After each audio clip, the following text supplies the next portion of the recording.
Assalamualaikum warahmatullahi wabarakatuh. Bismillahirrahmanirrahim. Alhamdulillah. Alhamdulillahirabbil alamin. Asyhadu alla ilaha illallah wa asyhadu anna Muhammadur Rasulullah. Wassalatu wassalamu ala asrofil anbiya'i wal mursalin wa ala alihi washabihi ajmain. Amma ba'du. Para pemirsa yang dirahmati Allah, bulan Ramadan adalah bulan Al-Quran, bulan di mana kitab suci ini diturunkan sebagai petunjuk bagi manusia. Allah SWT berfirman, bulan Ramadan adalah bulan yang di dalamnya diturunkan Al-Quran sebagai petunjuk bagi manusia. Dan penjelasan-penjelasan mengenai petunjuk itu dan pembeda antara hak dan yang batil itu terdapat di dalam Al-Quran surat Al-Baqarah ayat 185. Namun membaca Al-Quran tidak hanya sekedar melafalkan huruf-hurufnya. Esensi dari interaksi dengan Al-Quran adalah tadabbur, yaitu merenungkan dan memahami makna serta hikmah yang terkandung di dalamnya. Allah SWT berfirman, maka tidaklah mereka itu mentadaburi atau menghayati Al-Quran. Sekiranya Al-Quran itu bukan dari Allah, tentulah mereka mendapatkan banyak pertentangan di dalamnya. Itu terdapat dalam Al-Quran surat An-Nisa 82. Saudaraku yang dirahmati Allah, bayangkanlah sebuah dialog pribadi antara kita dengan Sang Pencipta. Setiap kali kita membaca Al-Quran, sejatinya kita sedang mendengarkan firman-Nya yang diturunkan langsung kepada Nabi Muhammad Shallallahu Alaihi Wasallam. Betapa mulianya momen ini, terutama di bulan Ramadan, saat pintu-pintu kebaikan dibuka selebar-lebarnya di bulan yang penuh berkah ini. Mari kita coba menggali makna Al-Quran lebih dalam melalui tadabbur, merenungkan setiap ayatnya dengan hati yang tenang dan pikiran yang jernih. Jadi sebelum kita mulai perjalanan merenungkan Al-Quran, ada satu hal penting yang harus kita persiapkan, yaitu hati kita. Ya, bahwa Al-Quran itu membersihkan hati dari segala sesuatu selain apa yang diinginkan dan dipahami dari Al-Quran itu sendiri. Artinya kita harus benar-benar hadir secara batin ketika membaca Al-Quran. Bagaimana caranya? Yang pertama adalah pasti kita dalam keadaan suci dengan berwudu. Ya. Kemudian bukanlah untukku hikmah kitabmu, sebarkan atasku rahmatmu, dan ingatkan aku apa yang aku lupa. Nah seperti itu.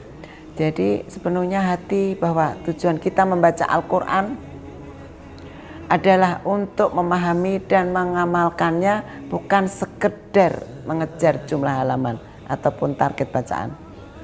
Nah setelah hati kita siap, langkah berikutnya adalah membaca Al-Quran dengan cara yang tepat. Selalu ingat agar kita tidak membaca Al-Quran seperti membaca syair dengan tergesa-gesa tanpa meresapi maknanya. Sebaliknya kita harus membacanya dengan tartil, perlahan-lahan dan penuh kesadaran sebagaimana disebutkan dalam Al-Quran surat Al-Mujamil ayat 4. Pemirsa yang dirahmati Allah, agar pemahaman kita lebih mendalam, gunakan terjemahan dan tafsir ringkas sebagai panduan setelah membaca satu ayat.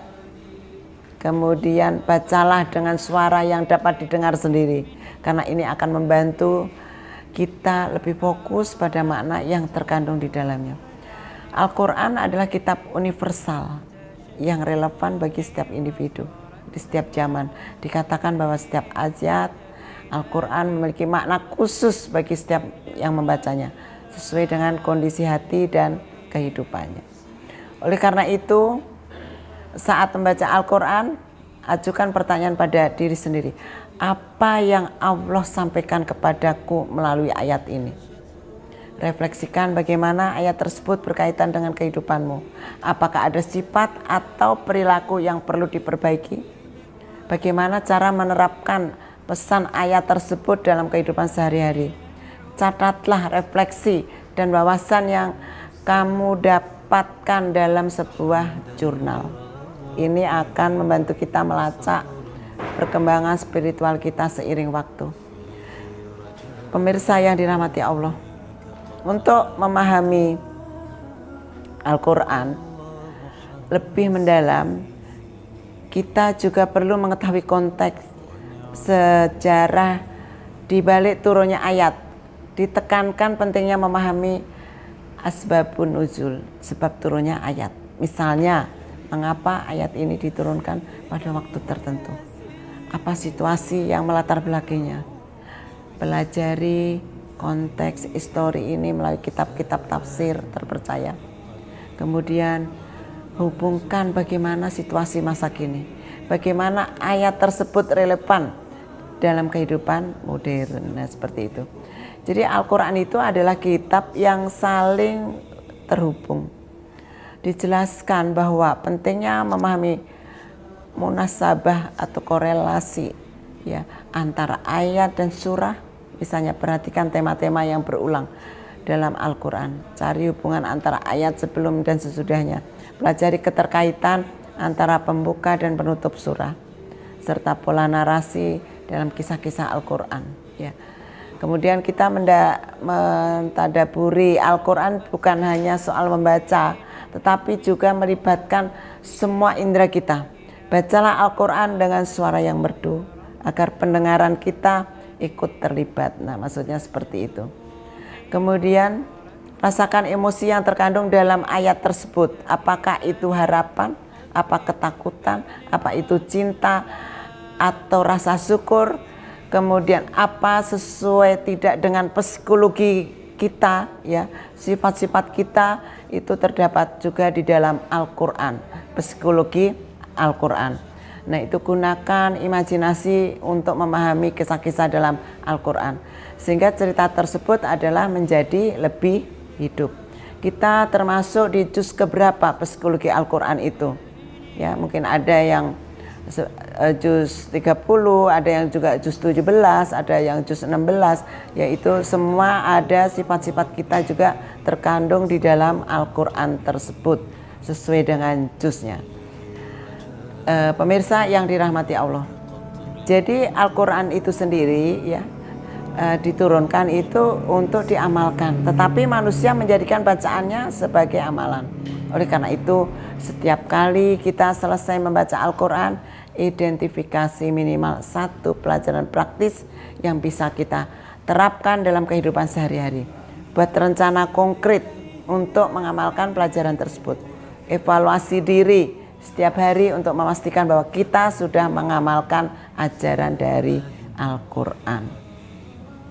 Saudaraku yang dimuliakan oleh Allah, merenungkan Al-Quran adalah salah satu cara terbaik untuk mendekatkan diri kepadanya. Namun di tengah hiruk pikuk kehidupan modern ini, mentadaburi Al-Quran ya itu seringkali menghadapi berbagai tantangan. Nah, tantangan utama yang mungkin kita temui serta bagaimana solusi praktis untuk mengatasinya. Yang pertama apa? Karena keterbatasan bahasa dan pemahaman. Nah, sebagaimana kita tidak bisa menerjemahkan bahasa Arab tersebut. Nah, itu. Kemudian yang kedua adalah kurangnya konsentrasi dan fokus ya. Karena kita sering diganggu dengan gadget-gadget ya dan lain sebagainya itu. Kemudian yang ketiga adalah terburu-buru dan target kuantitas ya. Jadi kita tidak mementingkan kualitas, kuantitasnya itu juga tidak benar. Kemudian kesenjangan kontekstual dan budaya itu juga ya.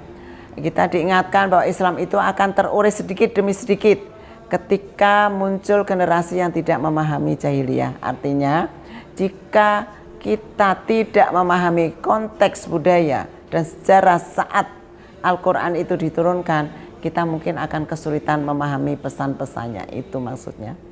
Jadi untuk mengatasi semua ini, yang pertama adalah pelajari sejarah Islam awal.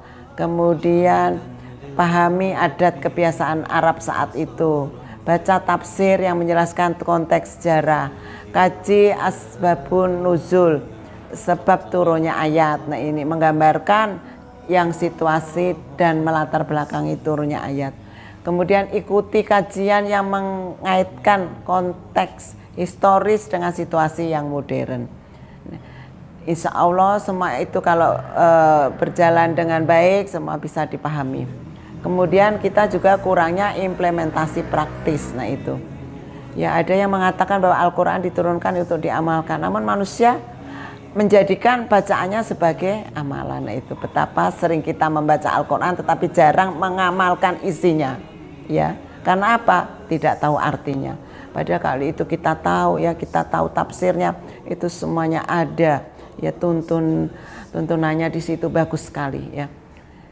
Saudaraku, mentadaburi Al-Quran, ya, akan membawa banyak manfaat dalam hidup kita, ya. Yang pertama adalah tentu saja ketentraman jiwa. Kemudian yang kedua adalah meningkatkan kecerdasan spiritual. Nah, kemudian transformasi karakter, ya. Kemudian keistiqomahan kita dalam beribadah. Kemudian kita bisa juga yaitu dengan keberkahan hidup, ya. Nah, itu semua yang bisa saya sampaikan, semoga dapat bermanfaat, ya. Akhirul kalam, subhanallahumma wa bihamdika asyhadu alla ilaha anta astaghfiruka wa atubu ilaik. Wallahul muwaffiq ila aqwamit thoriq. Wassalamualaikum warahmatullahi wabarakatuh.